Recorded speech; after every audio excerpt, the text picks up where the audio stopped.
எப்பா 100 வருஷத்துக்கு முன்னாடி கரண்ட் தேவையில்லைன்னு சொன்னாங்க, 50 வருஷத்துக்கு முன்னாடி கார் தேவையில்லைன்னு சொன்னாங்க. இதெல்லாம் எவன் சொல்றது? அத்தனை வச்சு அனுபவிக்கிறவன் சொல்றது. உனக்கு விவரம் பார்த்தாது சும்மாருப்பா. இதெல்லாம் பேச்சில் மட்டும் தானா அந்த ஃபீலிங்? நான் வேற சுதா மேம் இருக்காங்களா, நான் ஏதாவது சொல்லிட்டு அவங்க வந்து எப்படி எடுத்த அந்த சீனை நீ ஏன் இப்படி பண்ற அப்படின்னு அதில் கூட ஒரு change. I'll tell another dialogue. Okay. எனக்கு ஃபர்ஸ்ட்ல இருந்தே அந்த டைலாக் ஏதோ வரும், இப்போ கூட வரும்னு நினைக்கிறேன்னா. I think it will come.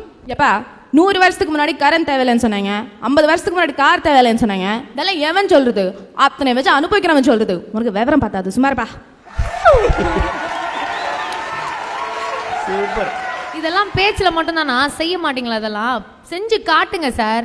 அது சொன்னீங்கன்னா நிறைய பேருக்கு வந்து ஒரு வெறி வந்து நாங்கள் பல விஷயங்களை செய்வோம். அதனால வந்து அந்த கத்தி பேசும்போது that was actually like a fight only. I think அது நிறைய டேக்ஸ் கூட போகல, ஏன்னா அந்த அளவுக்கு we were both angry அந்த சீன் பண்ணும்போது. So I think that came out like that.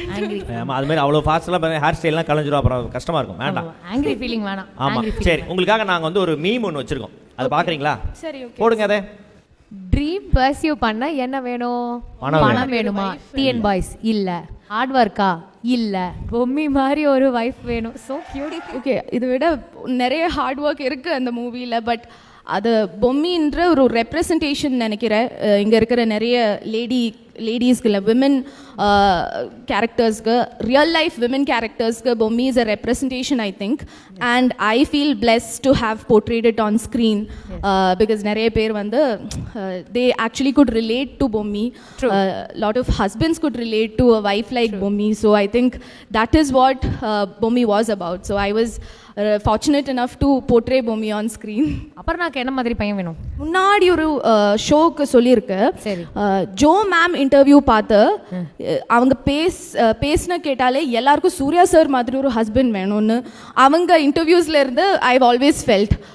So I think I've said that a long back on how Joe ma'am used to describe Surya sir. Yes. So that used to move me a lot. But illama I haven't thought a lot about it. And the situation la eppadi irukum and madri da irukum. அந்த மாதிரி இருக்கு. Joe மேடம்க்கு அவங்க எப்படி வேணும்னு கேட்டாங்க, நீங்க சொல்லவே இல்லையா கடைசி வரைக்கும் உங்களுக்கு எப்படி வேணும்னு? எப்படி வேணும்னா அப்படி வேணும். should be a gentleman. நல்லா இருக்கணும், ஒரு you know, give respect, take respect அந்த மாதிரி இருக்கணும் லைஃப்ல. ஓகே மாகாப்பா, விஜய் டிவி ராமர் மாதிரி கேக்குறாங்க. How did you manage to bring that on screen? How did I manage? More than that, she managed to make me Bommi. So I think a lot goes to Sudha ma'am. ஏன்னா ஒரு actor வந்து it's not just one way. She taught all of us எவ்வளோ ways இருக்குது அதுக்கு, அதில் அந்த எய்முக்கு reach ஆகுறதுக்குன்னு she taught. And we had an amazing time shooting it. ப்ரீ-ப்ரொடக்ஷனாக இருந்தாலும் ஷூட்டாக இருந்தாலும் it was really fun, hard working and everything. So I think a lot goes to Sudha ma'am and the whole of Surrey Portrait set and her direction department as a whole.